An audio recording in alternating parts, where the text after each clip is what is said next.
Star Trek 57, M23, take 2.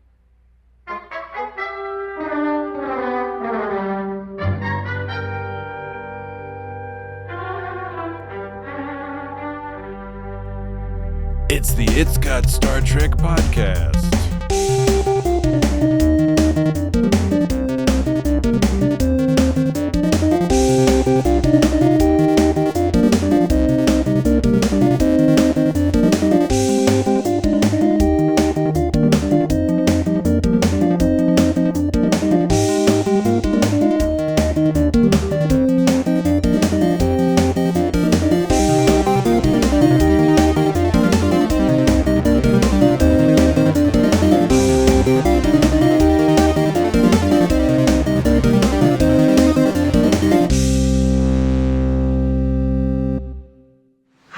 Have been terribly hard on yourself. You don't know, Robert. You don't know. They took everything I was. They used me to kill and to destroy, and I couldn't stop them. I shouldn't have been able to stop them. I tried. I tried so hard.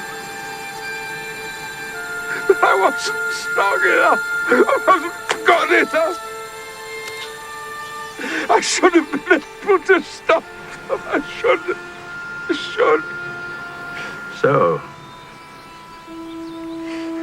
my brother is a human being after all. Hello. Hi. And welcome to the It's Got Star Trek. Are we doing like one of those improv games? Because I think in the improv game, the idea is that you don't both know ahead of time what the word is. You know, where you're like saying I didn't say we were doing an improv game. No, I didn't say that. You said that. You invented I was a game. asking You it. invented a game we weren't doing, and then you said we weren't playing by the rules of this game we weren't playing. You have assumed a great deal here, Dan. You said, "Are we playing that improv game?" Because when you play the improv game, you're not supposed to know what they're saying. Yeah. And I never claimed that I was playing an improv game. Nor did nor did I at any point claim that you claimed that. I was asking sincerely. The implication was that you thought we were. It saddens me that is the default implication because why, I don't think an objective. Then why did you specifically pick improv game? Because it sounded like. Okay. Yeah. let So me back up. there was an implication. No. There was because it sounded like an improv game to you. Please let me. It sounded like an improv. You just admitted it. I'm forced to defend myself here because I asked you the question. I didn't accuse you. I was simply asking. I didn't say you accused me. There was an implication of you thought it was something. Exactly, because it sounded like what we were doing was the improv game where the gag is that people are they claim to like know a saying or a motto or a song lyric that doesn't exist. And then the joke is like, okay, sing it together. And then so they have to kind of look at each other and be like, well, everyone knows that. And then they say it at the same time. And it's funny because they don't quite get it right. Right. But like you were wondering if we were playing that game, but then you were berating me for not following the rules of that game. Now it's been elevated to berated. Like you were like, but we're not following the rules of the game. And I was like, that was never my intention. Right, well. You've been watching too much pattern game. Too much do the thing. What are you talking Taskmaster. about? Taskmaster. Well, Taskmaster's not about like doing the thing. Taskmaster's all about everyone doing things. Well, I mean, they are doing things, but anyway, okay. We're letting this get away from us. Yeah. Dude, this is we the got. problem. We missed it by one word. We almost got through the opening. Missed it by that much. Yeah. That's the second biggest aspirin I've seen this month. Mm-hmm. That's a Maxwell Smart joke. Any of you kids out there know about Maxwell Smart? Do you know about Maxwell Smart? The Cone of Silence. Yeah, Cone of Silence and the Agent 99. Mm-hmm. Not the Agent 69. Bang, bang, Maxwell, silver hammer goes down. I don't know what that is. Head. What's that? Do, bang, bang, Maxwell. It's that Beatles song from the White Album. I don't know why I'm not remembering that. Maybe it's a Mandela thing. Wait a sec. Okay. No, I believe you. You are much more, silver hammer, much better versed I'm trying to in music, especially rock and roll music. Well, I'm just trying to remember the name of the song. The Beatles. Okay. We didn't finish the welcome. So you ready to click? I don't want you to like freak out when I finish the sentence because I want you to play the sound effects the way you want to play it. Well, now everyone knows that we're going to be playing a sound. Wow, most people know that already. Oh, I think it's called Maxwell's Silver Hammer. I guess that's just what it's called. Maxwell's. It's on the White Album. All right, I'm quite sincerely going to look that up because I don't know why I'm listening to the White Album. There's something's not sticking out. It's a very about interesting album. Yeah, it is. All right, so you ready? I'm ready. Okay. I'll leave it to you. Right. Hello and welcome to. I just had to do one. I don't mind. You can come along. You can play along. It's okay. It's okay. Welcome to the It's Got Star Trek podcast. Mummy, he's here. So, you arrived at last. I am glad you are here. Welcome home, Captain. Nicely done. Thank you. And we here and the audience at home are free to interpret why and how Dan curated those sound clips. Precisely there's always intentionality. There's no great mystery here. I don't think there's a mystery, but there is intentionality. I'm highlighting the fact that Dan does not merely randomly and haphazardly clip and then organize and play sound clips. You play it with intention. Yes, but but the way you present it, you make it sound like it's a puzzle people need to solve. No. No. It's not a puzzle. It's an example of the type of art. It's the best type of art. No. In my book, that type of art that No. that is so natural. It's so comfortable. It's like a sexy little blanket. And memory foam or whatever analogy. It's like that best. sexy shirt Picard was wearing. Yeah, I have in my notes Picard's sexy tunic, where I was like, is it a sweater? Is it a fabric? I don't know, but it was it's tucked in. It was sexy and super sexy, and it looked damn comfortable. It looked extremely comfortable. Yeah. It looked like it was specifically designed for a potential partner or more than one potential partner simultaneously to have easy access to the Picard's breasts and nipples. Oh. Right? Yeah. And that's something I can appreciate. I can. It's polite. And for everybody involved. You don't want to get tangled up in all that silly uniform nonsense. Admit it. Okay. So we welcomed and Dan is so the Dan's sound, an artist that's such a good artist that sometimes it sounds like it's not as it's easy. I'm saying you make it look easy, and that's the best kind of art when it looks easy and it's not easy. I just played a bunch of sounds that were saying like, "Mummy, he's here. You've arrived. I'm glad you're here. Welcome home." Like we're starting the podcast. Yeah, I get it. Yeah, I enjoy that. I just like to occasionally highlight it because I think sometimes people aren't given the credit they really ought to be given. Sure, Chief. Yeah. All right. This is episode 348 of the It's Got Star Trek podcast. And on this episode, we will be discussing the TNG episode, the Next Generation episode, season 4, episode 2, and it is titled in the great later tradition of Voyager and Enterprise, not so much Deep Space Nine. It's got one of those one-word titles. It just puts it all in just like one thing, some quotation marks and one fucking word. Yes. And that word, that word, sirs and madams, everyone out there, all peoples, that word is family. I know who you are. A highwayman. A what? Look, I'm better. Salut. Sally. Now I have to admit something there. I'm always like, you make it seem like I'm playing the most confusing shit that it makes perfect sense. This one didn't make a ton of sense. Okay. This one did not make a ton of sense. I just liked how they all like went together. I just don't. Okay, all right. I know I'm taking a risk here. I just briefly. I didn't want to skip over your pretty intense accusation because you're like, I know you're always like, it's bullshit, it's crazy nonsense. No, I didn't say it's crazy shit. No. I said, no, you misheard me because that's not at all what I said. I know that I'm always saying that the sounds that I play make perfect sense. I'm always like, there's no mystery here. It's very straightforward. Everything is very easy to digest and understand. And normally that's true. And it's funny that we had this discussion today because that that rule did not apply for what I just played. Yeah. What I just played didn't really It was more non sequitur-ish. more. It's less in the secretarial Yes. in secretarial Yeah. land than not. It's more. It's leaning more towards it does not follow. But I just liked how and they all, less towards it does indeed follow. But I just liked how all the sounds like sounded together, yeah, I mean I like that too. and it does make some amount of sense, just not a lot. Sure, good. Anyway, Right. yeah. Astute listeners out there Oh, yes. may have noticed that Jesse's not with us this evening. He, I believe, still remains with us on planet Earth or Terra. But he is on vacation. He and I and others were at the beach for a bit. I came home, met up with Dan, and now we're recording a podcast. And Jesse's having a good old time. Do you recall where Jesse's having a good time at, Dan? The graves of my ancestors. Okay, so Dan gets extra credit there for playing. I was expecting a different sound clip, and the sound clip he played caught me off guard and was hilarious. North Kakalaki. There you go. That's what I thought. I thought he was going to say yes. Jesse is currently in, as he would put it, North Kakalaki, You holding? which is euphemism, colloquialism. I don't know. It's a different way to say North Carolina. Are we going to talk about blood wine?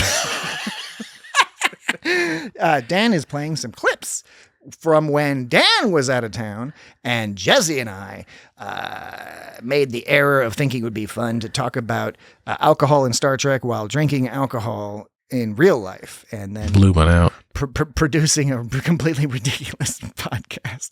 Blew one out. Winking out. It's called like Blew one out. Winking out. Trek and Booze. Blew one out. Go Winking out. Go check it out and enjoy Blew it. one out. Winking out. So yeah, Blew one out. Jesse's Winking not out. here this week. Blew one out. Winking out. Blew one out. Winking out. Blew one out. Winking out. Blew one out. Winking out. Blew one out. Winking out. Blew one out. Winking out. Blew one out. Winking out. I'm not editing it around any of that, by the way. Just so you know, audience. There should be room for both in this life. It There has- should be room for both in this life. Have There not should be added to room it. for both in this life. Have There not should be room for both in this life. There contracted should it. be room for both in this Check life. this out. This actually is not only like an accidental beat, but he's singing. If you listen to it, listen to this. There should be room for both in this life. There should be room for both in this life. There should be room for both in this life. There should be room for both in this life. There should be room for both in this life. There should be room for both in this life. There should be room for both in this life. There should be room for both in this life. There should be room for both in this life. There should be room for both in this life. There should be room for both in this life. There should be room for both in this life. I agree that it is. Isn't that crazy? It is a lyrical, rhythmic sound clip. I like it. I don't think he's singing. No, I'm not saying he's sound singing. like He's not singing in on purpose. Oh, but if okay. you listen, if you play it enough, every time we say something, every time we talk, we are essentially singing at all times. okay. Everything we do has a pitch. And sometimes those pitches sound atonal. Sometimes, like in this example, you can hear him go, there should be room in both this life. There should be room in both this life. Listen. There should be room for both in this life. There should be room for both in this life. There should be room for both in this life. There should be room for both in this life. There should be room for both in this life. There should be room for both in this life. There should be room for both in this life. There should be room for both in this life. You don't hear it? Here's my formal response, Dan. My formal response. I played it too many times. No, I mean yes, but I've lost that war long ago. He's joking. I 100% agree with you that because of you playing that and then saying that, I do now hear that. However, I will include the caveat, not 100% that is true. I will include the caveat that this could be one of those tricky neurological priming things. No, it's where you've tricked me into hallucinating. There's no pitch trick. saying. I hope there isn't. Honestly, I hope there isn't. There's no trick. It's just, I mean, all sound has a pitch. Every sound has a pitch. It just so happens this one like fell into like an audibly like a Western scale pitch. Okay. series of pitches, I should say. It was in a key. I don't know nothing about baseball. A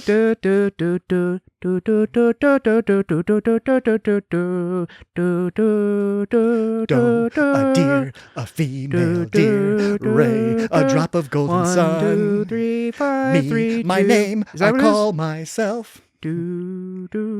Far, a long, long way to run. Boo-boo-bee-boo-bee-boo. Blee, ba-ba-ba-doo-bee-doo. Boo-ba-doo-bee-doo-bee-doo. That will bring us back to go. And so it goes do re mi fa sol do re mi fa sol do re mi so la fa mi re do. do re mi so mi re do re mi so do re mi so mi re do 1 2 3 5 3 2 1. Good. Yeah. Good. Let the hate flow through you. Befoist. Oh no, I forgot he has sound clips of me being an asshole. Eggs are part of things. Yeah. All right. We'll get moving right along here. Moving right along. All right, we're discussing family, And nobody- I always like talking about a hilarious episode of TNG. It's always fun for like when you got like a real comedy. By the way, nobody told me that Jesse was going to be out tonight, so I'm learning this right along with the audience. All right, so there you go. But this has a sort of the classic. This is like an inconsequential episode. When I say inconsequential, I don't mean it's like worthless by any means. I think this is a really good episode. I think it's a fantastic episode, actually. It just doesn't like have any space consequence, Okay. you know. And you can tell because it has like that type of opening. They're not like going on leave for some much needed rest. But what they are doing is they're fixing their ship. So it's essentially the same thing. They're fixing their ship with that fucking spider space station. I know, creepy right? ass fucking. I But because there's the ship's getting fixed, they gotta like kill some time, and that means they just have a little side quest, a personal side quest. And this was about family. It was like Worf and his parents. Jean-Luc and his brother, and then like Beverly and Wesley and their dead dad Jack / Crusher. husband. Yeah. I was like, halfway through this episode, I was like, hey, you know what? I put in my notes. I was like, each of these storylines, in one way or the other, addresses topics related to family. Huh. Yeah. Pretty cool. And the Sure, you episode, misunderstood. the episode after this? The episode after this is Brothers. Oh shit. When Data and Lore get up to some business, and then there's Amazing. and Dr. Sung and stuff. So there's a lot of family stuff going on. Now, a couple things There is something I'd like to see. to set the scene, right? To set the scene. This episode immediately follows the conclusion to The Best of Both Worlds. Which I'm much relieved, sir. What was that? Like the oh man, shit. I won't even think about it because I'm sorry. There was something that sounded very similar to that. Anyway, so season 3 finale. What are you talking about? Don't worry about it. It's just a bunch of nonsense gibberish that would. I hate it when you do that. It would have made sense if I could remember the reference, but I can't. So, we've already done a bunch of singing and other nonsense. So, Good Lord. so season 3 ended with Captain Picard captured by the Borg, turned into Locutus of Borg. Interesting. They were using his mind and brain powers to murder all these people. Interesting. And season 3 concluded with Riker ordering the Enterprise to fire on the Borg cube that had Captain Picard on it. Right? Injuries are healing. Yes. So the second episode, not quite as exciting as the first episode, but the season 4 premiere concludes that story, and that's action-packed, etc. This storyline was making a lot of people nervous, a lot of the producers and stuff, because of exactly what Dan's saying. There's no sci-fi anything in here, right? There's no like the plot isn't driven by like some sci-fi contrivance causing, like having to solve some problem. Too bad. I rather enjoyed the idea. There's no real action. It's purely 100% a character-driven drama piece. And on top of that, it does the very rare thing in Star Trek up to this point where normally Star Trek likes to just do the reset button. And this is one of the first, and certainly I think one of the most significant times they were like, no, obviously Captain Picard is going to have some trauma as a result of this. They jumped at the prospect. We have to have some sort of transition, some sort of explanation of how he can just like kind of go back to being Captain Picard. So this episode is helpful in that regard. And that's why I would push back slightly. I know you didn't mean this, Dan, but I wouldn't call it inconsequential in purely for the fact that it's that it gives us that space to believe the storyline. And when I say inconsequential, I don't by any means mean it's to be disregarded. Yeah. I don't mean that at all. I think this is a fantastic episode. I think there's a lot of amazing things about this episode. When I say inconsequential, I really just mean in reference to what like the story of like what usual kind of Star Trek stuff it's sort of like, maybe I should say it's more of like it's like recess. It's like a field day. It's like I think it's better. It's a little vacation or something. The reason why I say I push back specifically on that inconsequential is because that would mean like, oh, you could remove this episode and it wouldn't affect the Picard storyline, whereas you can't. You need this for later Picard stuff. And also when you're watching this and you're like, and then little Renee at the end is all like, one day I'll go to my own starship. It's like, this kid hasn't seen Generations. Yeah. He's my number one dad. Yeah, and it's the same actor. Who got to play shrunken down kid Picard. It's David Tristan Birkin. Tristan, that's right. I think he's in some kind of stuff later on. Yeah. I think I like it. Inconsequential might have been an inappropriate word to use. I'm a semantic silly boy. But on the other hand, though, I would argue that I don't think you have to have this episode. I think Star Trek is the better for having this episode. I think they could have completely ignored his trauma and just moved on, and like people would have like been okay with it. I think it would have been I think it would have been folly. I think it's important that they included it. Sure, you're right in that sense, but also then we wouldn't have had so many storylines that call back specifically to this episode. Not only in TNG, a couple go back to his vineyard and stuff, like All Good Things and a few others, but also all of Picard, right? All of Picard is hearkening back to this exact thing because Picard in this story is all about like, you know, he comes home to heal. That's the only time he comes home. And then in the Picard timeline, it's because he got kind of like kicked out of Starfleet basically. So he's like now back hanging out and wounded again. Right? All right, good. All right, how Very about good, this? fine. I did want to ask you, Dan, quick, because we didn't do any of our front matter yet, and I wanted to check, do we have any Dan's bits? You know, we have 2 duty or no duties. Okay, good. Some duty or no duties. I made a list of all the times Robert was a dick. And did you notice, so folks at home who don't know, Dan also has an elder brother named Robert. Yeah, I do. Except he goes by... I believe Robert or Rob or Robbie. Well, so what? How did that affect your viewing of this episode? I was going to say Marie at one point she was all like, "You are part of the family, Jean-Luc Picard." And then, like, the whole episode... Like, are they going to fuck? Is this a whole episode about, like, Picard and Marie? Well, at one point, he's like, well, I do love his choice in wives. Yeah. It's like, hey. Because you can cook and you can drink. Cook and get married the best cook in town. He kept hitting on her. But then... pretty face. But then they all called that Louis guy Louis. And then right after she goes, like, you are part of the family, Jean-Luc Picard. Yeah. She goes, Louis. Yes. She's the only one that called him Louis. Everyone else called him Louis. Yeah, I noticed that as well. Louis was like the Eddie Haskell, I think, of the group. Yeah. I think because I think they called him Eddie Haskell because he was a rascal, right? Presumably, yeah. Because like Louis, okay, I'm getting a little off topic here, but Louis was like, you can tell by their interactions, like Louis sort of finagled to give. He was like he whispered in Picard's ear, I forget the term, but he to get him interested in that Atlantis project, and then tempted him, and then just sort of drop that hint, and then later on he like set up a fucking meeting for him, and he knew that Picard would get mad by that, but also he knew it would be okay in the end because that interaction tells you so much when he tells Picard like he's like, and Picard is all he's like saying like, oh, they jumped at the prospect, and then Picard's like, I never said there was a prospect, and And you can tell from that one interaction that he's been doing shit like that to Picard like their whole friendship. Yes, but and that's why he knew he could get away with it. But I think a very important nuance there to back up a little bit from when they're first having their conversation.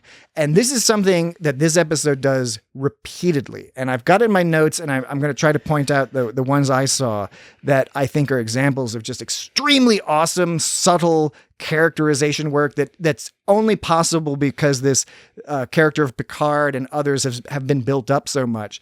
But when Picard is walking with Lewis and they're having a little chat, and Picard, Lewis is like, "Hey, you want to look at our stuff?" Blah blah blah. They're looking for a new leader. When he asked that, I think he expected 100% the answer, nah. And when Picard looked at him and there was like a pause and he's like, "No, of course I'd never leave Starfleet." Yeah. The look on Lewis's face is like, "Whoa, that was weird. Oh, something's happened." He was like, "I was just kind of joking around, but now, oh shit, this might be serious." And of course, which I think is partly what you're implying. Like Lewis he's not been doing it for selfish reasons, No, but he's not. but he is kind of like, he's a little bit of a rascal. but he's like, "Hey, it'd be pretty good. It wouldn't be good, bad for me if I brought in fucking Captain Picard." I don't think he's doing it selfishly. I don't think he's doing it maliciously at all. I think he's just like, he's giving Picard a push. He's very obviously pushing Picard, and he knows that Picard might get grumpy about it, but he knows that it'll be all good in the end. Good. He's sort of like a don't ask permission, ask for forgiveness later or whatever. But like Picard, like you can tell like it's Picard's really thinking about it, because when he says, "No, I'd never leave Starfleet," you can tell it's like there's a little bit of doubt there. And then when he's in front of his laptop, he's like, "Oh shit, I think I want this job." Yeah. And then Marie's like, making him upset that he's yeah, interested. he's pissed about it. And then Marie's like, "No doubt, you've been through some shit." And he's like, she's all like, "No doubt." And he's like, "No, it's not that." And he's like, "Wait a minute, you might be right," And then like the reason Picard got so mad at Lewis for like when he said, "I never said there was a prospect," is because he doesn't want to be tempted by it. Exactly. Yeah. Another thing to mention along similar grounds in terms of like subtlety, good writing, brilliant acting, making this work, was when Picard was leaving his quarters and he kind of looked back in the room. That look was the look of, "I'm not sure I'm ever going to be back here," right? He was kind of given that look of like you're leaving your dorm room or something, where it's just like, "Oh, I'm not 100% sure if I'm ever going to see this room again." And it's brief, it's momentary, but it really does help set up the rest of the episode, where you're as an audience member, you're like, "Whoa, like Picard seems to be like, he's like properly messed up." And everyone seems to understand that. Beverly and Troy for sure are like, and Marie, right? Marie, yeah. Marie instantly is like, dude. And of course, Robert, from the moment he sees Picard, he's an asshole, but he's also like, I know my younger brother, and he's acting weird. Yeah. I think it was the whole deal was that Picard is sort of like, I think Robert's getting frustrated because he knows Picard's gone through some shit, and Picard is trying to like act like he's got his shit together all the time. Like Picard always has to have his shit together. He's always got to be number one. He's always got to be the best. He's always got to do everything great. And that's good to have ambition, but it gets to the point where when some shit that would fuck anybody up and he's denying it, it was pissing Robert off. It's like, come on, man, you're a fucking human. Like feel some goddamn human emotions. So he kept pushing and pecking at him the whole episode to try to get him to fucking get pissed off, because he's like, you're supposed to be upset and traumatized by this shit. Well, precisely. And then like, and notice when Picard, like when he when they fought and then they were laughing and then he started crying, and then he goes like, I should have been able to stop them. I should. And that's the funniest part of the episode. Yeah, I know. And this is even funnier. I wasn't strong enough. I wasn't good enough. But I mean, are we just goofy French? They're all like laughing, and then they're crying, and then I'm fucking crying, and fuck you. Yeah, but are we supposed to, this is obviously about Picard dealing with trauma, very obviously, but is this also Picard just dealing with like losing? Because it's kind of like, I'm not good enough. I couldn't do it. It's like Captain Kirk in Star Trek 2. I couldn't win the race, Like it's a variation on that perfectionism, people having success, all of a sudden being in a situation where all of their prior successes are meaningless. In fact, in Picard's situation, it was even worse. All of Picard's prior successes made him the perfect enemy of his own people. He knew all the technical stuff. He knew all the strategic stuff. He knew the ships and stuff. That's why the Borg were able to just decimate everybody at Wolf 359 into 10 parts. What? You said you always complain when people use the word decimate. No, it's 1/10. It's to reduce by 1/10. Yeah, I said 10 parts. Yeah. I know, but I think I mentioned that I'm trying to be like cooler and understand that, especially when the official bodies have decided that decimates has changed meaning to utterly obliterate. I can quietly be angry about it, but I'll move on and fight battles elsewhere, like battles about fewer versus less, which I think is very important. And things like, aphorisms and sayings that people say incorrectly, right? You know? And I don't find your modesty very convincing, brother. This episode, there was some amazing acting from Patrick Stewart in this episode. Like, of course, like when he sort of said, like, when he's like, no, I'll never leave Starfleet. There was something you could really tell what he was feeling, that when like the part, I don't know why I like this part so much, but when he's talking to Lewis and he goes, There's just one thing I don't understand. You were such a rotten swimmer, Lewis. and when he's laughing, like it looks natural. Yes. It looks like he's like really, it almost looks like a blooper reel that he's actually laughing. But like, that's what, like how good his acting is that like, it looked like a real person making a real joke with real laughter. Mm-hmm. Yeah. And then also, well, we can officially declare Patrick Stewart, pretty good actor. Dan, can you hold that thought real quick? Because we need to take a break. I was trying to say something. I know, but then why don't you take a break, and then when we come back, you can say some things. We do have some emails and voicemails. No. We're way ahead of schedule. Not as many as last week, so no worries. It's going to be a fairly swift thing, but we'll do those at the top of the next break, and we'll continue. Are you afraid of what it might say? We'll continue discussing this super excellent episode of Star Trek: The Next Generation. Oh, Dan's waiting for me to say the trigger word, which is, we'll be right back. Have Guinan call me if you need anything. I'll see you shortly. Dismissed.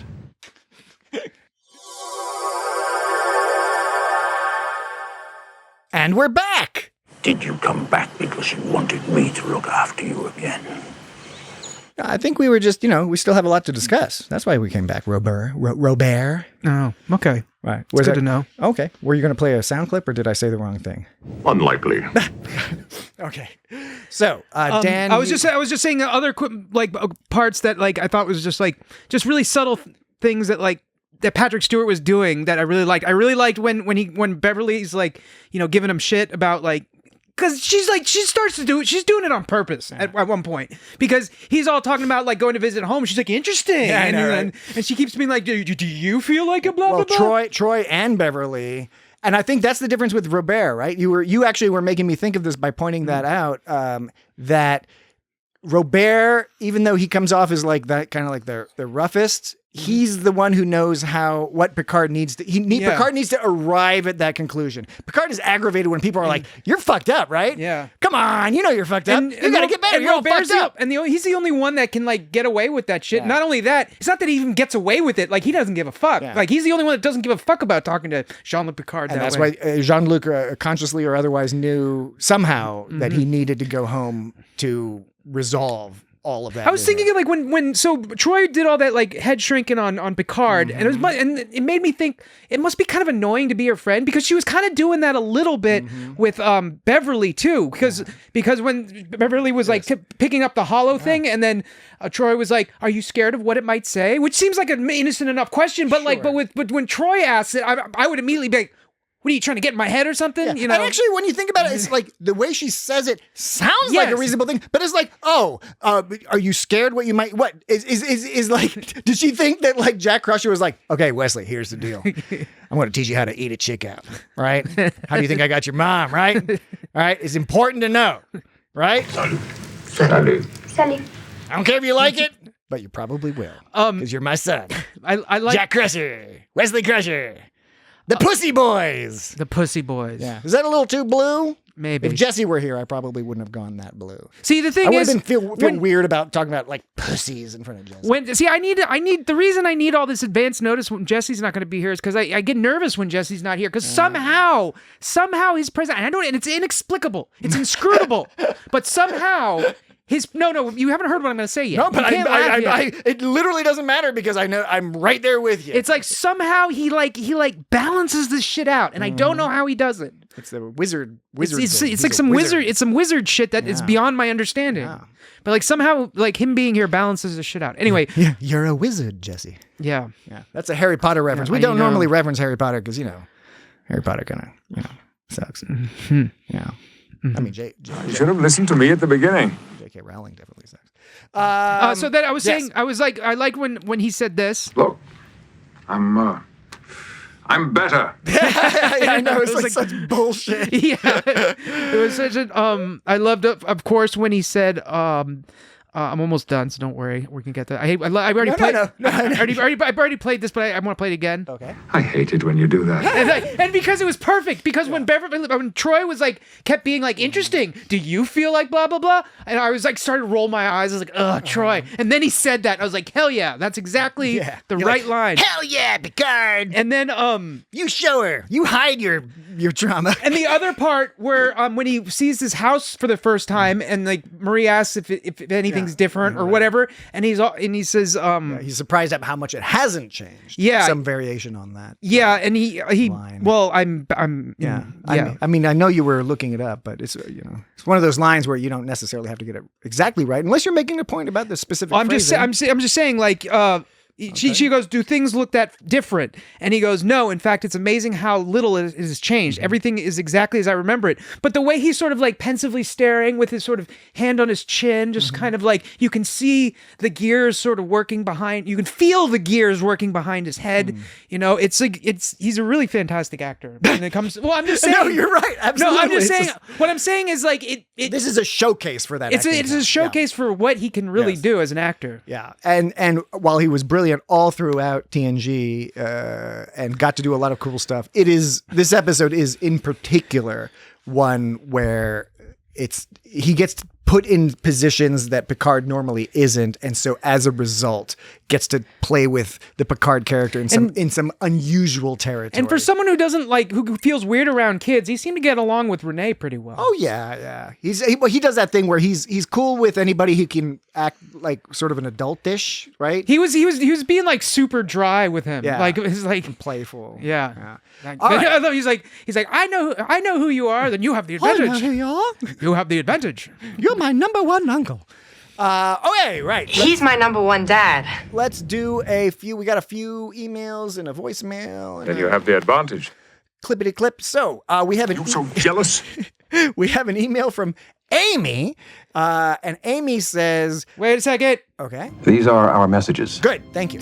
I got to get better at talking that. Amy says, I need to hear this clip at least once per episode, please. And then she provides a time code. I'll play the clip in a second. It's absolutely wholesome and adorable. Holograms? She goes on to say, I also want to volunteer to be Frasier's first patron because a Star Trek review podcast is a brilliant idea. That's in reference Just a crazy idea. to a voicemail from longtime listener Frasier, who said he was going to start a Star Trek podcast review podcast. I'm not joking, Lee. I think it's a fantastic idea. So I'm going to play that clip that Amy is referencing. Is she done with her email? Yeah, that's the end of the email, but she references she says she wants to hear this clip at least once per episode, please. Now, she gives a time code. So I've got this set up right before that time code. So I'll just play through a little bit and, we'll figure out exactly. You could have just pulled this time out. I could have, but I didn't. Yeah. Because I didn't think about it until later, but I could have. How come you never gave him prune juice? Prune juice. Warriors drink. Drink your prune juice. So it's just to be clear to the audience, that's not the clip. That was Dan playing a clip. I mean, I think everyone understands. That was from this episode that we just watched. But I was also from prune juice. Drink your prune juice. Also from the original episode. Yes. Yeah. Good. Okay. So I'm going to play the clip from last week's episode, or a portion of last week's episode that Amy gave me the time code to. She said 1 hour, 20 minutes, and 30 seconds. So I got it just a little 15 seconds before that.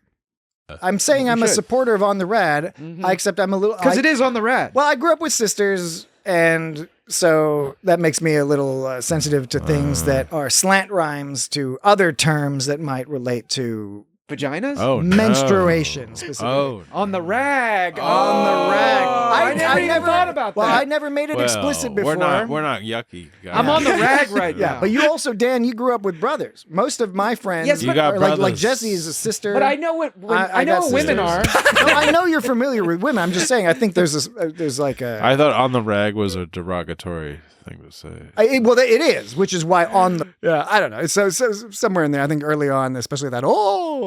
Didn't she give you the exact time code? Yes, but not multiple time codes, right? It wasn't like it was 1 hour, 20 minutes, and 30 seconds, but not like dash 1 hour, 20 minutes and 35 seconds or 52 seconds. You know what I'm saying? Did you start at one? I started at 1 hour, 20 minutes and 12 seconds. Why didn't you start at the time she said? Because I was scared to do that, because when you do that on YouTube, it's tricky. And I wasn't sure if I was actually getting it, because it felt like you want to start like a little before, but that was just my own anxiety. But you started like 15 seconds before. That was, again, just because YouTube is a little tricky, because as you point out, I could have, of course, done this more professionally and created an audio file, edited it, down to what exactly. Well, you could have started like 5 seconds before. I would have liked to, but a YouTube interface is a little tricky. You got this sort of like a little bit scared, a little meek, diddling my fingers. You're in just that like, it's like I hope he buys this. No, it's true. I just, I don't know if it's a justification, but anyway, thanks, Agamus. Thank you, Amy. All right, next up we have a voicemail from Isaac from down under. The one and only? The one and only Isaac from Tasmania. Take it away, Isaac. Hello, Bran, Rickon, and Rob. It is Isaac from the Trek 365 podcast. Hi. Guys, I felt compelled to do another voicemail after the hilarious success of last week's voicemail. Oh, you rapscallions. What times we had. Rickon mentioned Neil the Seal, and I wanted to touch on that. Neil the Seal is a very famous identity within Tasmania. He is a seal that regularly comes ashore close to where I live, Kingston Beach. He's been hovering. I guess moonlighting. I don't know. You know the words. Loitering. It comes ashore. People gather round, and then it floods our social media, and then he goes back into the water to whence he came, and that's the story of Neil the Seal. I was thinking, like, his popularity is probably because of the rhyming name, and I was wondering if you've ever met anyone called Venus. I don't know if that will land or not.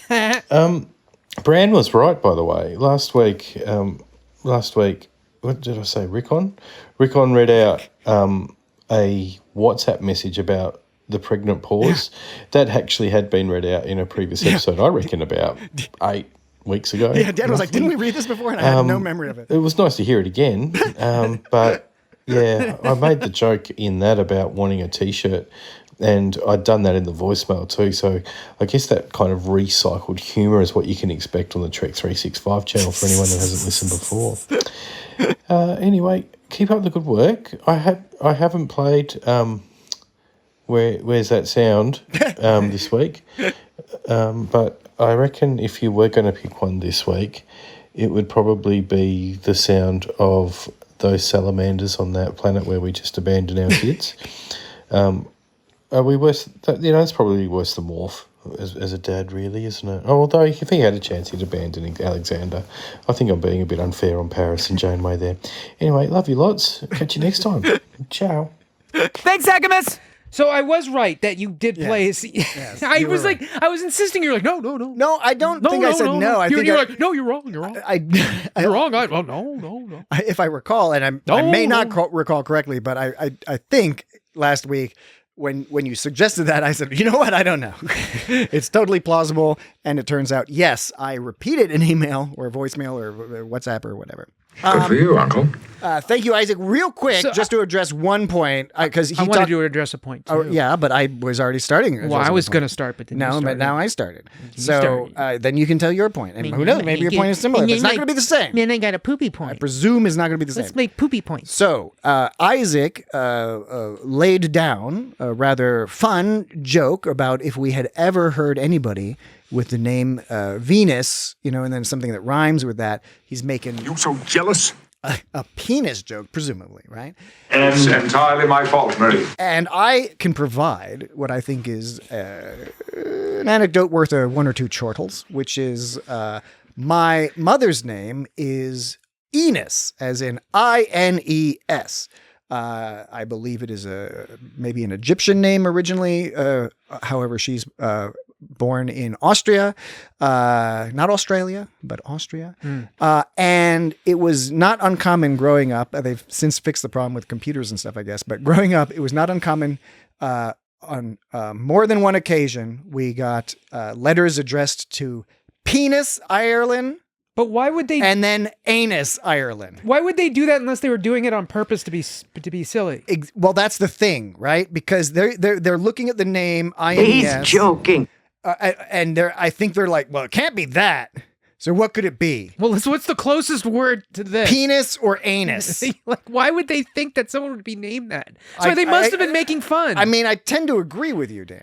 But that was also the time period where if we were sending letters or postcards to my Oma, my grandmother in Austria, we had to write in big letters, Europe, in parentheses on the envelope, because otherwise it was not uncommon for our letters or packages to be first sent to Australia, and then the Australians are like, God damn it, it's another... Seem to have made a rather disturbing discovery. Another wayward package. And then they would send it on to Austria. So, Oh, good Lord. It would take months to get there. That, I think, doesn't happen anymore. But, the end of the last century was a wild time to be alive. Yeah. Great. Okay. Thank you, Isaac. He was talking about your point. He was talking about Neil the Seal. Yes. That reminds me of, I was watching this show it's an Amazon Prime show called Deadlock. And it takes place, it's like a crime detective show. Okay. It takes place, the first season anyway, takes place in Tasmania. And in that season, there's a seal, this town seal that keeps popping up that everybody knows. And the seal's name was Kevin. And I think that Kevin might be kind of based around this idea of Neil the Seal. But Deadlock, it's a good show. It's a good crime show. I will check it out. Is it? And then the second season takes place in, I think, the northern Australian territories, I think. Okay, but it's an Australian show with Australian actors and Australian plot lines. Well, it's the first season is in Tasmania, so take that for what you will. But that's in Australia. So right. I guess it's I guess. I just didn't know if it was like a British show. You know how I'm saying there's American shows will be like we're gonna put a show in Australia. Never mind. Don't worry about it. Yeah, so silly questions. So I mean, the case of the missing brekkie. Brekkie is short for breakfast. I'm told. I understand. I may be incorrect. Isaac can always correct us on that. Okay. Thanks, Isaac. One other thing to mention is Isaac alluded to our regular feature game we play called Where the Hell Have I Heard That Before? Have we done that in a while? No, because we decided we took a little break, and next week, our coverage of Strange New Worlds. I tried so hard. Season 4 of Strange New Worlds, we decided to take a little break, and we're going to start it, Where the Hell Have I Heard That Before up on our next episode. So something Much relief, sir. Something to look forward to. And by the way, just to remind folks, we welcome suggestions from listeners for sound clips, 10 seconds or less. Either send us the time codes or you can send us the clip. And something where the goal of the game is to be difficult enough to place that it's a challenge to hardcore Star Trek fans, but hopefully not totally impossible, although that can be funny as well. You can send those to feedback@itsgotstartrek.com. All right. And then... All right. We've got any more points on that? Very good. On fine. Isaac's email, Dan? Because we do have one more email. You don't get it. But where would I stay? Okay, so we have... Oh, God. Speaking of elder brothers, we have a couple of emails from a fellow goes by the name of Rob. Hello. That's Dan's older brother. Hello. Dan, or I'm sorry. What the devil happened to you up there?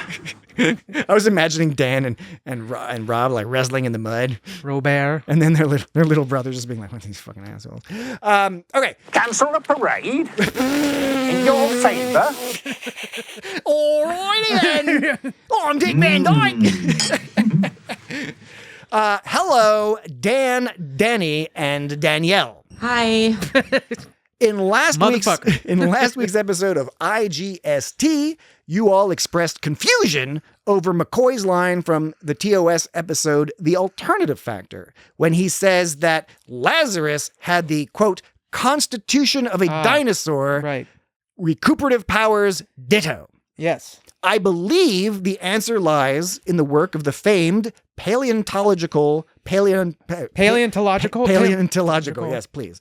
You're right. Paleontological research collective Dino Rock, who detailed their findings on this subject in this excerpt from their 1998 publication entitled The Dinosaur Song. And Dino Rock. And the line is, dinosaurs were strong and scary. Big animals who are not very hairy.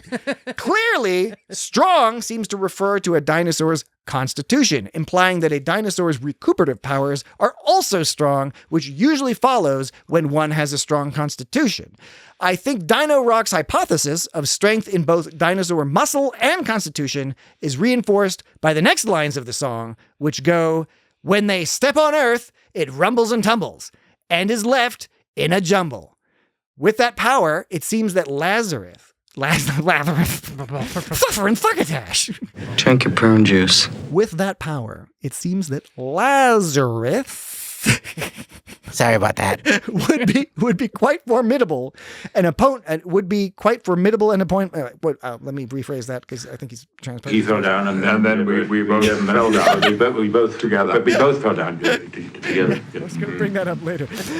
Would be a quite formidable opponent, and would also indicate that McCoy was right to warn his crewmates. I hope this resolves any confusion you might have on the issue. Signed, Rob. P.S. Dino Rock's full body of research, including the above excerpt, is available through several audio research databases, such as Spotify. Thanks, Agamus! There we go. Okay. I think I remember not only hearing that when I was in some kind of early grade on in some classroom in a super young grade. I don't remember when, but I also feel like I remember my little brother, my younger brother, Alex, had that album. I feel like I saw a performance of that at the amphitheater in Mason District Park, which is a local park that has this amphitheater. It's a groovy amphitheater, by the way. Do they still use it for anything? Yes. Do they still have some performances there still? Yeah. Because I remember they used to have a lot of performances. Yeah, I think they had magic shows and music shows. I remember we would go there after dark and to smoke marijuana. No, we would go there after dark to play laser tag, to kiss each other on the mouth holes. We'd go that we played tag, and then it evolved to laser tag. Laser tag. Okay, stop! Let me say it. Okay. You're like, I'm saying it. Well, you were trying to say I'm trying to say it because you keep throwing me off by interrupting me. Okay. Let me say it. All right. We'd go because I'm talking and you keep going. About a low constitution, am I right? I'm talking about playing tag. And you're like, and you marijuana, and you make it, and you I'm not Cartman. I wasn't Cartman either. We say I'm Cartman. I'm not Cartman. Don't say that to me. No comment. You're commenting, but you're so much commenting. I'm like, how can I least aggravate Dan now? I've always thought you needed a little humiliation. Well, I got a hose. We can make a mud puddle. Either would do. We can make a mud puddle. I was saying the amphitheater is surprisingly fun to play tag, which eventually evolved into laser tag, just in the amphitheater. Yeah, did that a handful of times. Yeah, it's fun. Yeah, good. There's all sorts of fun things, and you can make out, and you can smoke marijuana. Yeah. Okay, so and I'm not doing Cartman. Dan has a recollection that he may or may not have seen a performance of Dino Rock at an amphitheater. Local amphitheater. I'm saying I saw something that involved dinosaurs and singing, and I'm assuming it must have been Dinosaur Rock. Okay, I think it's a good assumption. I should have been able to stop. I should. Okay.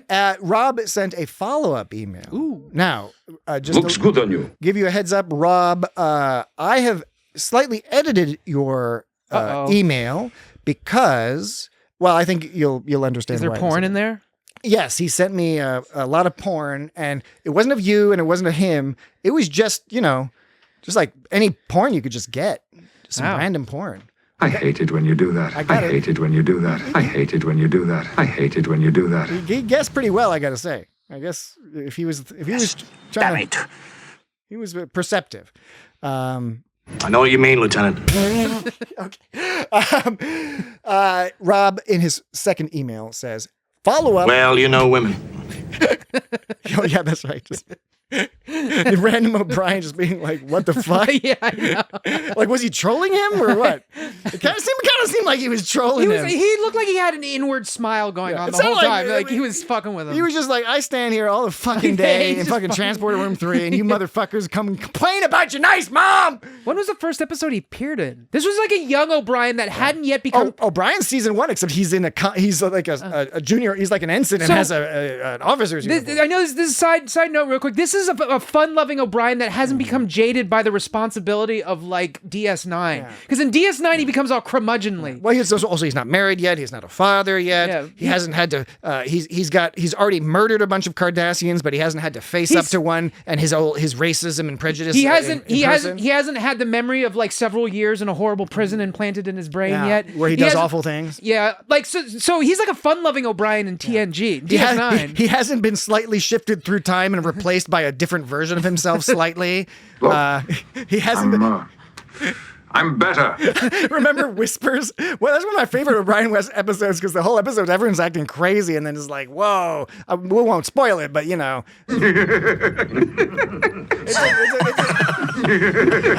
it's a good one about O'Brien being fucked up. So, okay, let me get to the email. He says, follow up to my previous email. I hadn't watched the first episode of SNW season 4, nor did I know of the plot of it when I sent the first email. Wait, I haven't seen it yet, so is this a spoiler? No. I took out anything that could potentially be a spoiler. Okay. I wasn't spoiled, but that's what I removed. However, I have just watched it, and I was delighted to find that it strengthens my argument. And again, I've elided the remainder of the email to avoid spoilers, both for Dan and any listeners who may not have seen the first episode of Strange New Worlds yet. But for those who have, I'm guessing you will be amused by Rob's comment. And now I am looking forward to watching Strange New Worlds as soon as I can. You weren't spoiled by it? You don't get spoiled by things like that. The thing that was included was opaque enough, and I was already familiar with that, with one little bit of information from a preview thing. I saw. I appreciate your attention to spoilage. Yes, but I still thought it was worth mentioning that whatever's in that episode might actually help his argument about dinosaur constitution being a good thing versus a bad thing. I appreciate your dedication to varying levels of people's spoiler thresholds. Yes, or something. Smiling, you sound like a Voyager engineer. The spoiler thresholds are just all out of whack. Yes, I fell down and then wrote. All right, that does it for all the emails and all that. He's still trying to raise the ocean floor. All that jazz. I did want to. Jumping back into the conversation about the episode, since Dan and I have been kind of pointing out some of these fun little nuanced things that are so brilliant when you add the writing, the acting, and everything, the way everything's produced together. Another one I wanted to call out was when they were at the dinner table and Picard and Robert are having that argument about like technology versus... This is a very old argument. Yes, exactly, right? That line. Now, what's so amazing, right? And I don't know that I caught this in prior viewings. Life is already too convenient. So we know that the argument is set up as Picard has a tendency to always want to be like out exploring, discovering, doing new things. Robert is all about keeping to the old ways, etc.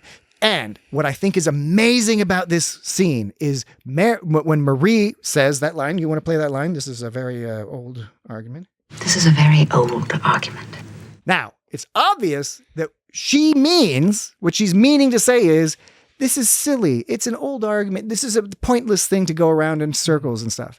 But he responds, yes, it is. But the way he responds is like, yeah, because it's an old argument is why it has value. Oh, because his old things are good? Because old things are good. Yeah. And I never caught that before. And I was like, the way he acted it, the way it was written, I realized, I was like, no, that's intentional. That's further characterizing Robert as he anything that's old by default, he's like, that's good.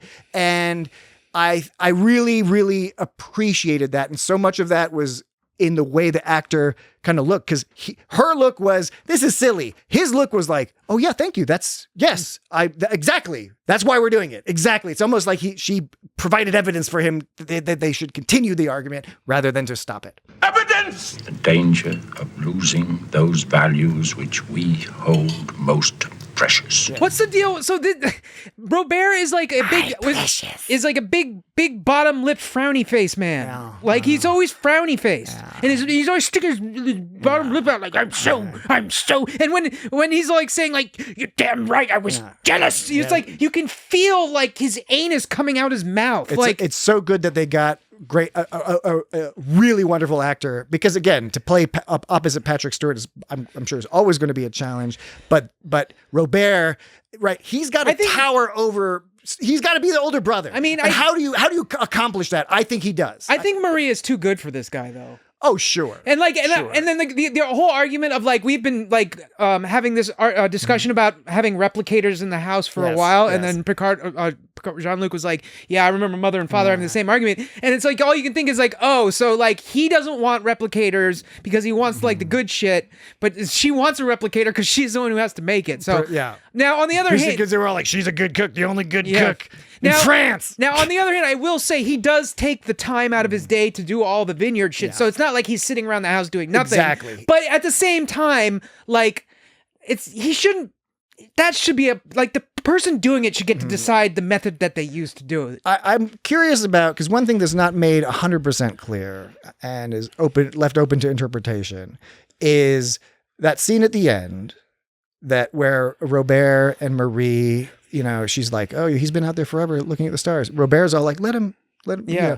I don't know if the lesson is that Robert was never quite as like that the curmudgeoniness is to some degree like an act and an affectation, or if he kind of learns something also in the process I was wondering that too, actually, if it was like Picard rubbed off on him a little bit, maybe, or something during the mud fight. Because we got to take a break. Oh shit! We're gonna come right back into whatever the fuck you're talking about, Dan. Okay. All right. We will be right back. All I need now is a little time to myself. Why didn't you walk away? He's like, because Picard jerked off, right? Lots and lots. Yeah. What's his O face like? I imagine it's not so much a Star Trek thing. It's like when he did like Ebenezer Scrooge on stage. He's like, I'm shooting ropes. I'm shooting Celtic knots out my penis. That's weird. Yeah, there's also weird things. Yeah, I am. And we're back. Enter. Captain, welcome back. Hello, Wesley.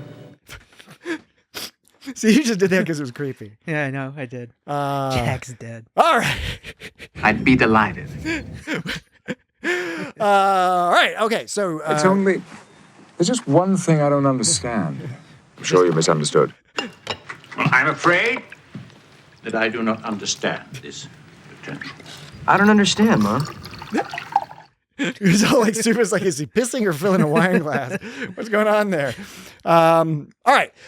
Just to put a little button on the Robert and Marie looking out the window at Renee. So it's all sweet. They're pulling back from the window and it looks all magical. And then it goes to this, look, I enjoyed this. I liked it. It was just a somewhat bizarre scene where, for some reason, Renee was sitting under a tree being a hobbit. Yeah, I know. And there was a shooting star. I know. And a brilliant thing this episode does is the backgrounds where it's like, this is like a medieval French village with future robot tech and crazy shit in the background. Yeah, that reminded me of the scene earlier when Picard first meets up with Robert, which is funny because Picard walking down that path. Because Picard goes like, "Oh, it's good to see you," and Robert doesn't say anything. He pauses and he doesn't say it back. He just says, "You tired?" He doesn't even say like, I know, "Good to see you." right? But then it zooms out. And it's like they're really at some kind of vineyard or something. Yes. But you can see the point where the backdrop hits. And I'm trying to figure out how they, I mean, I'm sure it's not like some super movie secret. I'm sure it's a very simple effect they're doing, but I don't know how they do it. Like how they impose the backdrop onto what seems like a large plot of actual outside business. vineyard. It's not like on a set. set. Because you can see when it turns into like a painted thing, and you can obviously tell in the background you got these weird future towers, but then there's also like a castle back there exactly. too. And not just like a castle; it's a somewhat like foreboding castle. Yeah, right. Why does Picard is there a vampire up there? Or something? Yeah, it's really weird. But yeah, I'm not sure how they do that. How they sort of put that background. This episode actually does a lot of unusual things. In particular, it uses the depth of space a lot more than is normal on TNG. And by that, I mean, the scene you mentioned is a good example, but there's a few scenes where you see Picard and Robert or whoever far away because they're in a live location, right? So they're all far away and maybe they're like walking towards the camera or whatever, but they're using a lot of that actual 3D distance as opposed to things being more confined to the bridge or a small room or what have you. Yeah. Yeah, and I doubt they just like hung a giant tarp over like the vineyard. They must have like done some kind of post effect to do that, I guess. You know, Dan, I'm going to agree with you. They did it in post. When Picard... Okay, so Picard, when they were talking about like raising the ocean floor, yes. First of all, I was like, the Atlantis Project. Yeah, when he was all like, is Lewis still talking about raising the ocean floor? When I heard that, I was like, what the fuck? I thought they were, so it was totally different. What I thought at first, the way I interpreted it at first is that they were going like the water levels got too high, so they were going to raise all of the ocean floor by like a few inches or something. But really, it was just one small portion by like a lot. So which, by the way, this is also a pretty big deal. It seems like maybe that's not a good idea. That's a classic late 80s, early 90s, right? Because on TNG they're all like we the ozone layer and like we want to we're all about environmentalism and all that stuff. And you can just raise a new continent and that's not going to be a problem for any. Oh, good Lord. For anybody. No fish, no sea level issue. Anyway. Now there is something I'd like to see. So funny idea. So of course, like Robert responds in the usual like grumpy way. It's like, I don't see why we need this. We don't need that. We don't need this. It's like, well, we don't need anything, but that's how progress just kind of happens. Yeah. Like it's like you don't need the people 1,000 years prior to you don't need the shit you use now. It's you're selecting. It's like, look, you can do this. But just know, you're selecting an arbitrary point in time. Exactly, right. And people have talked about this with the Amish and some other groups. No problem with doing that as long as it's like you're using technology. You've just decided that there's a particular level of complexity that and you think is better. That's fine. That philosophy is fine. But it's like but don't go around pushing on other people because that's your opinion. And also, like, just as long as you understand that. You're just making a somewhat arbitrary choice about where in the technological timeline you've just opted to like stick to, right? That's not true. So Picard was kind of a dick because when Robert is all talking about like was this at dinner? Yeah, this was at dinner when they're sitting around the fucking amazing table. Yeah, right. That farm table and like. I don't know if that was a real place or a set, presumably a set, but if it was, they did an amazing job. So he's like, he's still trying to raise the ocean floor, and Marie's like, oh yes, he's very excited about it, and then Robert's like, I see no good reason why the Earth should have another subcontinent. And then Picard's answer, he goes, it's really quite exciting, actually. That's first of all condescension number one. And then here he goes, if you understand the potential of exploring a new world on our planet. He could have worded that better. Yeah. Because the way he worded it, he says, if you understand the potential, which is implying that like his brother doesn't get it. Yes. He's like, oh, it's obvious you don't understand. And it's that kind of language that Picard could have chosen different words to make the same point, but not seem like kind of an asshole about it. Yeah. People write in every week and tell us the same advice, but I just choose to ignore it. I don't pass it along. I pass gas instead. But with Robert at one point, Robert, sorry, yes. he accused like when Renee is like, I have my number one paper. And then he like goes off and goes and fetches his paper. And then he accuses him of encouraging him. And like, he goes, it's hard enough to protect him from all that's out there without you encouraging him. And Picard's just like, I'm not encouraging him. And Picard, he could have won that part because Picard did nothing to encourage him. Yeah. Nothing. The whole time the kid was talking to him about his paper. Yes. Picard was only responding. And in fact, he was giving minimal responses. Like when he was saying like, oh, did you get a ribbon? He was like, I don't recall. He was like trying to curt. And this was like a you can't win scenario. Damned if you do, damned if you don't. Because when Picard answered like, I don't remember if I won a ribbon. And that's when Robert was like, so modest. I know you're fuck you. You know you won a ribbon. Of course, if Picard had said he won a ribbon, he would have given him shit for that too. And so there was nothing Picard was doing that was encouraging Renee at all. But then Picard fucked it up because he turned around and he said, if you weren't so narrow-minded, if you allowed him to see the world as it really is, then it turned into, instead of Picard like getting shit on for something he didn't do, now it's turned into Picard is telling someone else how to raise their kid. And especially, and that's fucked up. So like, so he could have had the upper hand on that one, but he fucked it up. Yeah, I see you're like really in tune with these brotherly dynamics. This is a really helpful perspective. No. To provide. Yeah. No. Yeah. Oh, no. No. There were so many no's in this episode. No, sir. No. Certainly not. No. No. No. No. No. Oh, no. No. No. That will not be necessary.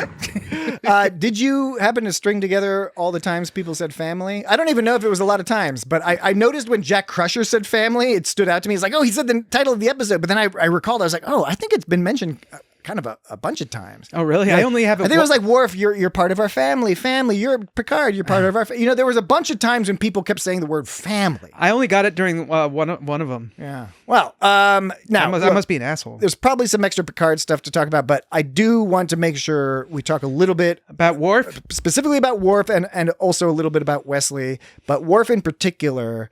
Worf was like kind of Worf thinks he's all like this big tough Klingon, but he's kind of like a whiny little kid in this episode.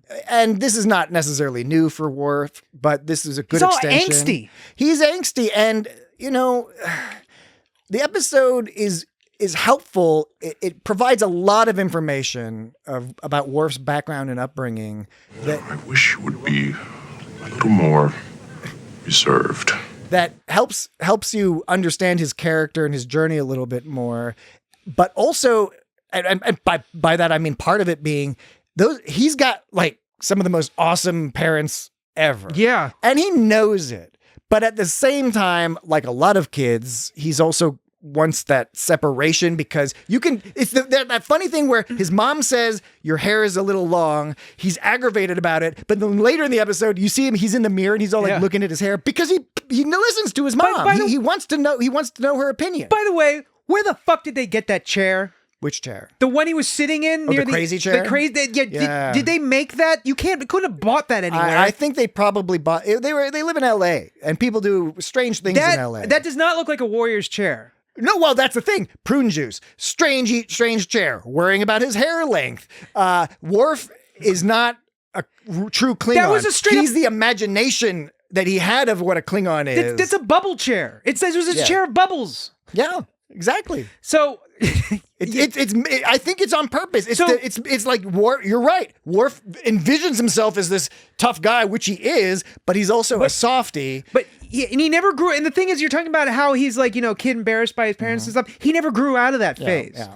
But it was funny when Sergei was like, "Did you put on some weight?" And Worf's like, "No." He's like, all indignant. He's like, "No." And I really enjoyed the whole gag with the father being a total nerd about starships and yes. And he kept saying like, "I have all the schematics and drawings and stuff." That was fun. Sure, you have. Looks good on you. This also sets up some stuff that happens later with Worf. Of course, the introduction. There's Alexander and there's his other brother with the holographic. Who's what's it's and all that, and then please tell me he's an only child. So this is a nice, it's a good chunky little side plot for Worf, and I enjoyed it. Especially the part at the beginning where he kind of felt like he was getting punished for finishing his work early because You know, it was like kind of almost like Scotty, like where he's like, okay, the phaser's all set, and then I'm going to go do this other stuff. Remember there was that episode where Picard like had to order Worf to do some chilling? Yeah. And this is almost similar where Riker's like, no, you go hang out with your parents. You did a great job. You finished everything ahead of schedule. That's awesome. Well, Riker was being kind of a dick, I thought, because Worf was talking about how it's dishonorable for parents to see them at work. Yeah. Now, if that's a real Klingon thing, then like that's like Riker being, intolerant, because Riker was really giving him the side eye that whole time. Like even when and Riker even says, he's like, well, if you don't want to see your parents, I can think of some more work for you. And Worf is like, no, that won't be necessary. And he's just like, okay. And he just kind of looks at him like he's like Riker's a little kind of like, fuck that guy. What the fuck? Well, if you watch it, Riker is totally giving him the fucking stink eye that whole fucking opening scene. I'll go back and check it out, because I definitely kind of also caught on to that idea where Riker, I was thinking that same thing where it's like, if that is the Klingon culture. On the other hand, a couple things. First of all, with Worf and Klingon culture, one thing we have learned over the years is that Worf's interpretation of Klingon culture, since he was not raised with it, may often be, and in fact often has been proven to be, an inaccurate version. It's like the storybook version when he meets Klingons that are all like just drunken and fucking around and, being ridiculous or whatever. He's always like all annoyed by them. And then he's one of those people that it has that kind of displacement of identity, because he imagines he wants to be this one thing, but he's been raised by a people in a community that work differently. They've got different cultural stuff. Well, it was definitely him, like when they were saying he only wanted to eat Klingon food as a kid, that was definitely like an overcompensation for like him feeling displaced and having like not having an identity. And being like extra awesome at warrior stuff and all the stuff that later on you find out like most Klingons just kind of don't bother with that. They're just like, I'll just use my disruptor. So in this episode, he's all talking to O'Brien, he's like, I'm not looking forward to this. I love this line. He goes, I wish they would come so it would begin and end sooner. Just like, I don't know if that's how it works. Yeah, if you take it out of context and think of it in a naughty way, it's kind of funny. Yeah. I wish they would come so it would begin and end sooner. I wish they would come so it would begin and end sooner. I wish they would come so it would begin and end sooner. I expect many people have had that thought at some point during their lives. But then O'Brien's like trying to relate to him. He goes like, I know what you mean, Lieutenant. And he's like, unlikely. Like he's being really like emo and angsty. Yeah. Like, I'm the only one who's got problems. And like I said, DS9 O'Brien wouldn't have taken that shit from anyone. Yeah. But and then Worf is all like, when I mentioned his dad like talks about his weight and he's all like, no, like all embarrassed. He's all embarrassed like. And then his mom even says, he's like, Sergey, you agreed that we wouldn't embarrass him. So like this is like a big deal to Worf. He's always getting embarrassed. Yeah. And then she goes on to embarrass him like immediately after that. And then there was this scene in 10 Forward when he's like, Mom, you need to be more reserved. You're embarrassing me in front of my Starfleet friends. And then he like leaves them. Then he like kind of leaves them high and dry with Guinan. I know he had to do some work, but he was just like, just do something. But then Guinan was like awesome. Guinan was all like super awesome. But yeah, of course, that's what I'm saying. Lucky Guinan was there to be like awesome and put it all and turn it around. She was probably all annoyed too. She was just like, she did a good job. She was all smiling, and as soon as the camera panned off, she was like, every fucking day I'm dealing with this with one person or another. Yeah, it's just like all this behavior is like the behavior of a child. But I feel like they must have they cut a scene out. I feel like, because there was this, they were talking about, of course, it was all sort of focused, vaguely focused around this discommendation thing. And so are you mentioning like when they did that whole like talking to Geordi and they're like, we have to talk to you about his son. So there was, and then you're like, okay, what did they? Yeah, and so okay, he talks to Geordi, he goes, Geordi, I want to talk to you about my son, and then it cuts off, and you're like, what did he say? And then then let's jump ahead to when they were 10 Forward, and Worf leaves them, and then they're talking to Guinan.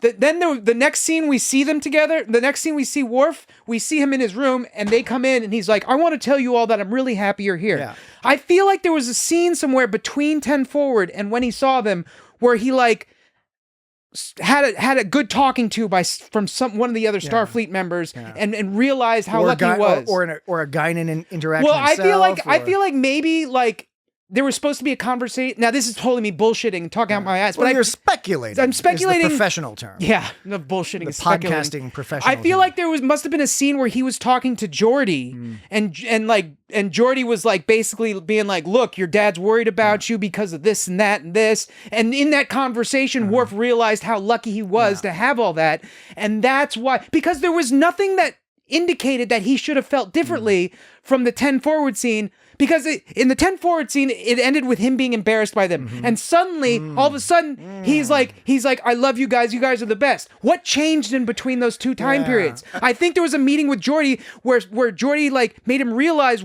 like how lucky he was. And on top of that, we would have found out what Sergei was saying to him, because Geordi would have been like, Sergei said blah blah blah blah blah, and then we would have had the double thing is it would given us a reason for him to sort of be like, oh, I love you guys, and we would have found out what the fuck that conversation was about. I hadn't considered that, but I think you're right, because the other thing I was thinking was that this episode somewhat weirdly downplayed or did not really directly address or remind the viewers about the importance of honor and Klingon and stuff. Now, it could be that they were just trusting the audience to understand how important this is to Worf, but now that you mention that, that there is that disconnect, and in addition, I could see a scene where it turns out Sergei, because, Worf is always harping on about, like, nobody truly understands his deal, his parents.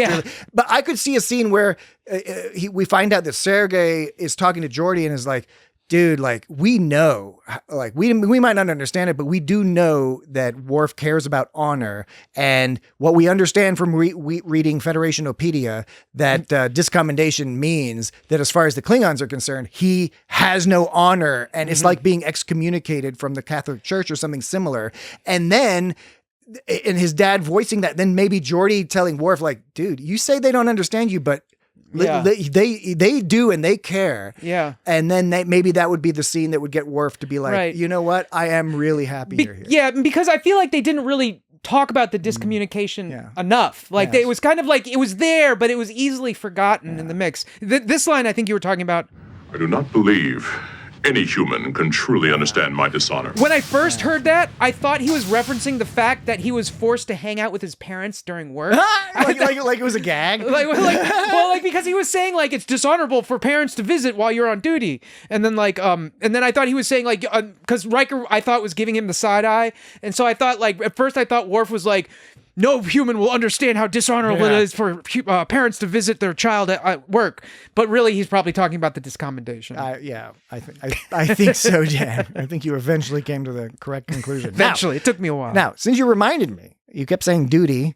Let's do our duty or no duties. It's just going to be me tonight. Jesse can write an email in, or I guess he'll be on the podcast next week. Bilana's on it. He can just tell us what his view would have been. So, I think you said we have two? Two. All right.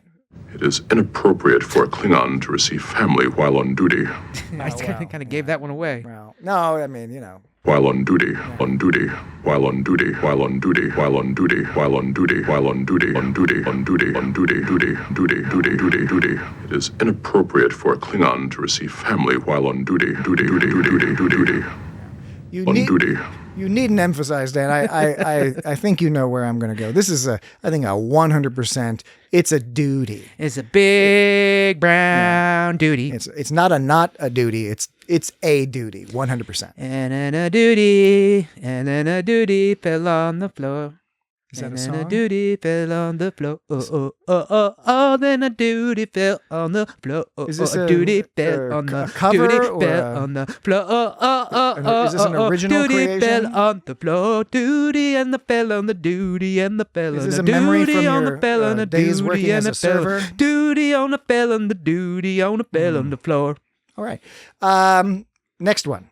Next, duty or no duty. And if the audience hasn't figured out, we determine when somebody says duty, whether they said duty like poop or duty, as in the word duty. So no duty means duty. Yes. And duty means poop. Yes. No duty means not poop. Great. If you don't want to see your parents, that's your business. But we don't get back to Earth that often. I'm sure we could arrange for you to have more off-duty time while they're here. No. Duty time while they're here. Duty time while they're here. Duty time while they're here. Duty time while they're here. I do like the part when Worf is all like, no. Let me play the last half. Yeah. I'm sure we could arrange for you to have more off-duty time while they're here. No. That is opposite way. That's 100% no duty for me. That's not a duty, no duty. It's a clear duty. Riker is. I'm sure we could arrange for you to have more off-duty time while they're here. You know, I hear that. It's duty time while they're here. I don't think it's 100%. I don't think it's a no-brainer. I think some brains are involved. I'm going to say no duty, reluctantly, but I agree it's a no duty. But I think it's easily missed. It's easily missed. It's easily mistaken for a duty. Yeah. Unlike you would not be easily missed. Ah, you motherfucker. No, wait. We would miss you. I'm not saying you're like a big guy. I'm not saying like look, people. I'm not saying if people are like trying to shoot. Shame on you both. That it would be like easy to hit him because he's like you. He's like some sort of goblin giant. No.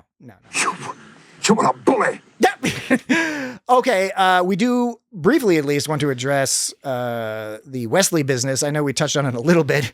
I thought it was interesting. It was an interesting kind of small little storyline, and you get to see Wesley in his ensign uniform. So the speech at the end, there was all sorts of like. There was all sorts of like, oh, in it because okay, so Jack goes, "Hi, Wesley, as I make this recording, you were about 10 weeks old. I wanted you to know who I am today. You see, this Jack Crusher won't exist by the time you're grown up. You're goddamn right about that, Jack Crusher. I'll be older, more experienced, and hopefully a little wiser. But this person will be gone.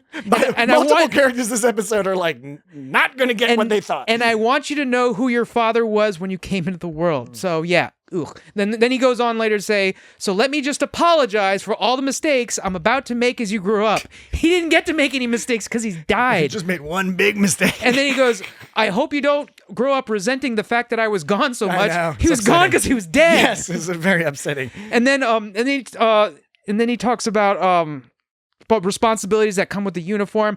Then he's like, maybe you'll want to wear a Starfleet uniform one day. And it's kind of funny. He's like, I am. Look, I got it right here. I got it here. That was cute. And then he goes, then he ends it by apologizing about his rambling message. And he says, maybe I'll do better next time, except he can't because he's dead. Yeah. So Picard killed him because Picard was an evil man who wanted to free up Beverly. Yeah. You so jealous? I love you, Wesley. It was a sweet scene. He kind of had a Wesley vibe to him somehow. I thought the casting was really good. Yeah. And almost like he felt a little bit like almost like a Keir Delia type from, in 2001. He's one of the main astronauts. But anyway, there was just like it was definitely you could buy him as Wesley's father, right? Which is always nice when the casting does that. And he did a good job with a kind of a silly, sappy speech, but good addition. A little bit of closure there in one sense. He did the whole like grabs at him and he disappears and he's like, oh. Yeah. Oh. Yeah. Because it's a hologram. A what? A hologram. Holograms? Hologram. I don't get it. Any other major points? I have a couple of little things. I have a couple little things. You already played the old we both fell down gag where they're all like jibber jabbering over each other. And just keep saying, fell down, and then we both fell down. We both together. But we both fell down together. Now that was just the clip, right? Yeah. If I recall, I think isn't there an issue with the software that you're having trouble like playing it all over itself, or can you do that? No, there's an issue. I can't play it like like super double time. I mean, I can play I can do like. He fell down, and then I fell down, and fell down. We both together. But we both fell down.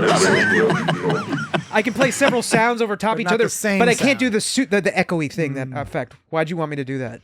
No, just because it was funny because this was already doing that effect live. The way they were reading it was funny, and then if you played it like itself repeatedly. I can play it over itself. I just can't do it as close together as I used to be able to. And this one, He fell down, and then we both together. We both fell down, and then we both fell down. We both together. We both fell down.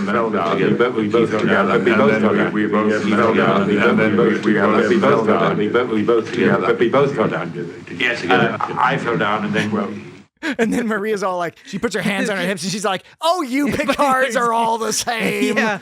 She's like, heavens to Betsy, what happened here? You trod all this mud in here. And Picard's like, oh, it's all my fault. He's like, he goes, Like, have you been fighting? Have you been? When he goes, she goes, have you two been fighting? And then he goes, No, certainly not. No.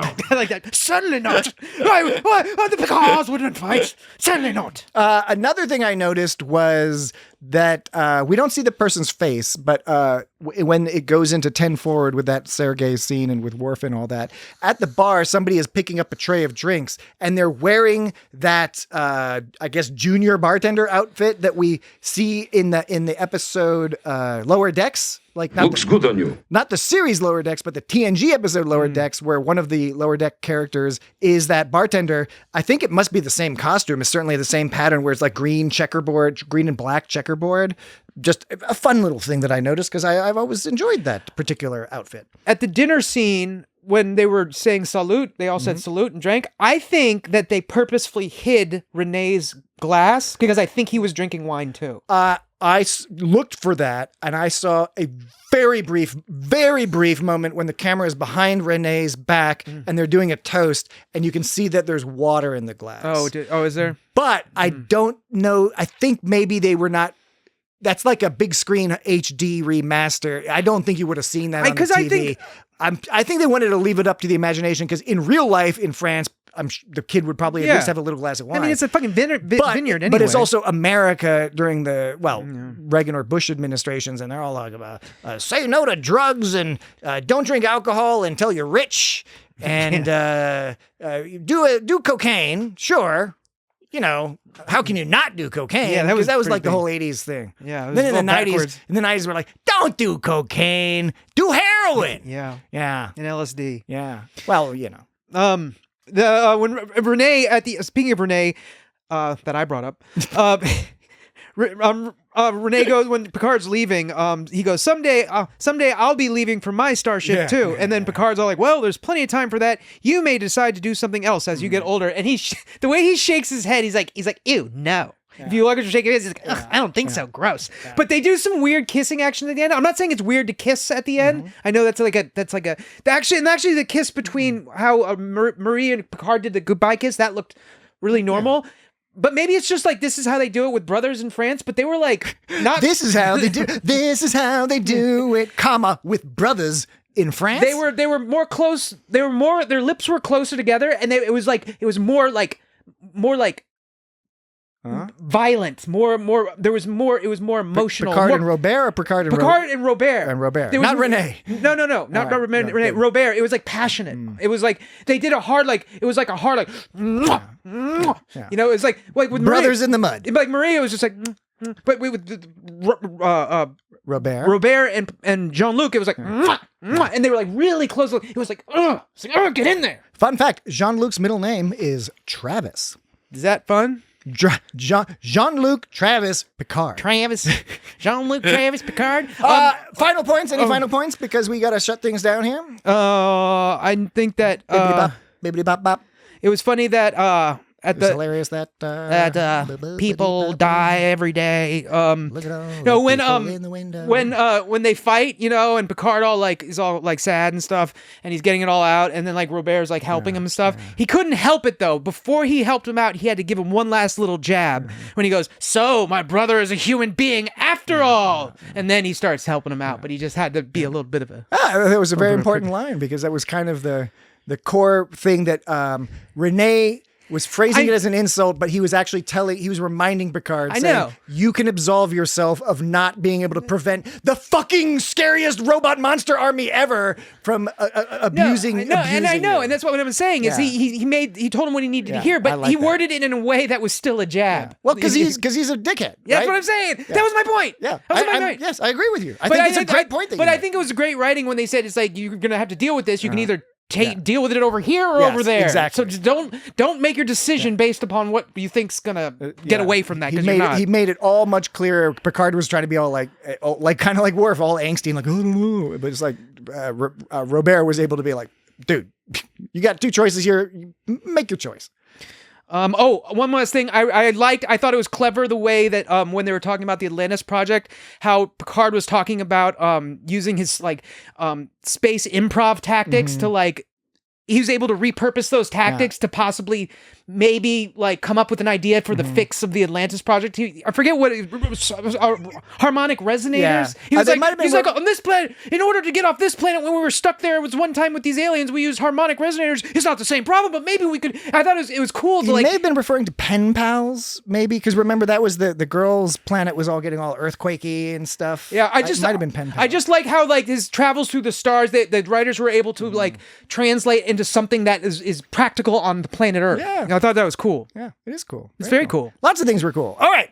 Lots of things are cool. We did a good job, I think, Dan. I think even though Jesse tweren't here, we did all right. Tweren't? But Jesse will be back next week when we start our coverage of... All right. Good. Very good. Fine. of Strange New Worlds, Season 4, Episode 1, which is titled Valles Marineris. I'm much relieved, sir. Which people have explained to me that this is not some sort of sauce. It's like a Latin for the Mariner Valley. But I thought, maybe it's something you get at the Auntie Anne's pretzel if you have to pay an extra 50 cents to get the little... Then you have the advantage. The Valles Marineris sauce. You know what I'm saying? They want you. Who, like the comedy people want me? Like SNL? SNL UK wants me? You mean Ensign Mariner? What? I did think about that too. But yes. Brotherly concern. Next week we'll start our coverage of Strange New Worlds Season 4. We're excited and looking forward to that. Good for you, Uncle. We will be doing... Where the hell have I heard that before? I'm sorry. I have to ask one more question. What was this whole uncle-nephew thing? Because at the beginning... It was just playful fun. No, because I just want to... I'm sorry. Because Renee... It starts out with Renee says... Renee goes, I know who you are. Picard says, then you have the advantage. Then Renee goes, you're my nephew, Jean-Luc from the Starship Enterprise. He's not his nephew. And then Picard logically goes, well, then you must be my Uncle Renee. And then he goes, I'm not your uncle, silly. But that's a logical conclusion. If why does Renee think that Picard's his nephew, but then it's ridiculous that he would be his uncle? Because kids are stupid. You gotta understand that. Even very bright, clever kids. It's just are kind of stupid sometimes. Yeah, they make a mistake. It's stupid. Yeah, it's Picard was stupid. just kind of playing along. Yeah, he was playing along because he acted as if Picard was being the stupid one, but he's the one that called him his nephew first, and Picard was just responding, "Well, if I'm your nephew, you must be my uncle." Picard was being logical. The kid wasn't following any line of logic. I will say it's good to point it out, but no spoilers. A couple years after this, it don't matter. So Are you saying we're all gonna die? No, I'm just saying. Never mind. So eventually we'll get to. Sometimes I even enjoy bullying you. We'll eventually get to Star Trek Generations, where we the school valedictorian revisit some of these characters. Raised victory. Good. All right. Feedback at itsgotstartrek.com. Website is itsgotstartrek.com. Patreon is patreon.com/itsgotstartrek. Facebook, YouTube, all the social medias at It's Got Star Trek. And please, if you don't mind, subscribe to YouTube. It's helpful. If you write a review anywhere, write a review, let us know, send us a link, and Dan will write you a haiku from scratch. No AI. It's going to be all Dan. Why do you walk away?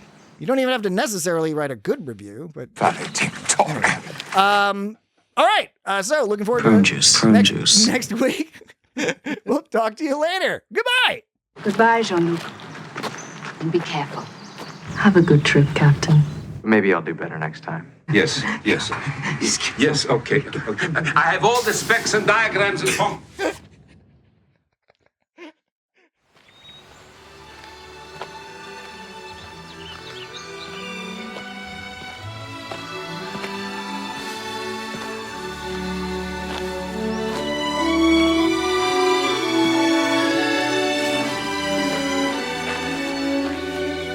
All right, whoever you are, I can hear you. Oh, good Lord. A highwayman. A what? Highwayman. It's a robber who attacks travelers, but none have been reported in this vicinity for centuries. But I'm not a robber. Oh. I'm much relieved, sir. I know who you are. Then you have the advantage. You You're my nephew, Jean-Luc, from the Starship Enterprise. Then you must be my Uncle Rene. I'm not your uncle. It's the other way around. Too bad. I rather enjoyed the idea.